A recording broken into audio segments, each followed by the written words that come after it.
Hello guys! Welcome sa ating mini vlog. Kain po tayo ng merienda. So ayun na nga guys, kabababa ko lang. And then yung anak ng alaga ko guys is pumunta dito. Galing siyang alisan. So may pasalubong siya. Ayan, bali apat yung binigay niya. And then tigdalawa kami ni Lolo nung alaga ko. Sabi niya. Tapos sabi niya sa akin, masarap daw yan galing sa alisan. Pasalubong nung panganay ni Lolo. So ganito kami dito guys. Yung mga employer ko, yung mga anak, kapag pupunta sila sa pagbalik, galing kasi yung trabaho sa alisan. Pag umuwi, may dala siyang may dala siyang pasalubong, ganyan. O, diba? Sobrang babait nila. So, kain po tayo. Tapos yung kinakain ko na guys yan is para yung malagkit na masarap siya. Yung, kung baga sa atin ay yung ng paggawa ng bilo-bilo. Pero hindi siya yung yung malagkit na giniling siya. Ayun. Tapos, may laman siya sa loob. Hindi ko alam kung ano yung laman. Pero masarap siya na mahanghang. Tama lang yung lasa niya. Parang nakain ko na to before. Hindi ko lang matandaan. Basta nakain ko na lang siya yung dati before. So, ayun na nga guys, kumakain kami niyan. Yung isang peraso, maano na siya sa tiyan, mabigat na. So, parang isa na lang yung kakainin ko. Tas tomorrow na lang yung isa. Tapos, nag-green tea pa ako dyan guys. So, kain po tayo. Ayan. Sabi ni Lolo sa akin, sabi niya, ubusin mo na kasi bukas, yan, matigas. Sabi ko, hindi ko siya ilalagay sa ref para hindi siya tumigas. Kasi winter naman ngayon, so pwede yung pagkain sa table na lang. So, hindi siya titigas. Kasi yan malagkit. So, ang sarap niya. Maanghang siya. Kaya lang habang kinakain ko to, parang feeling ko mabigat siya sa tiyan.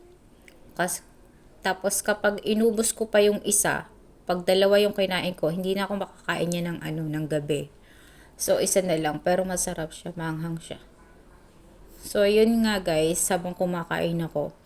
And then, naisipan ko pa naman kanina, pagkagising ko, mag-order ako sa Food Panda ng McDo.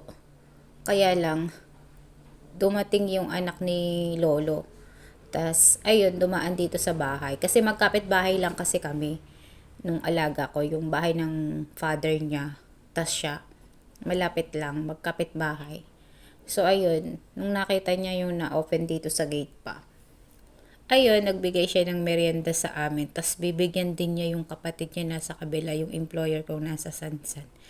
Ganun sila guys. Kaya minsan, nakakatuwa talaga yung nila, yung pamilya nila. Parang parang napalaki ni Lolo ni Lolo sila ng bababait. Hindi katulad ng iba talaga na yung iba kuripot, ganun.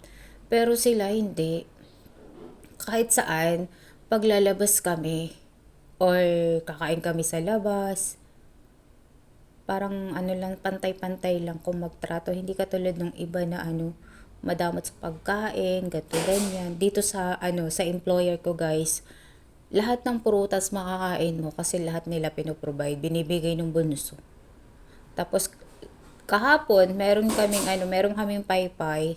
Tapos kasi nga yun, nagpaypay kami dun sa kay ama, tapos sa lolo at lola ni Lolo, tapos sa anak niya. Tapos nag-offer sila ng pagkain.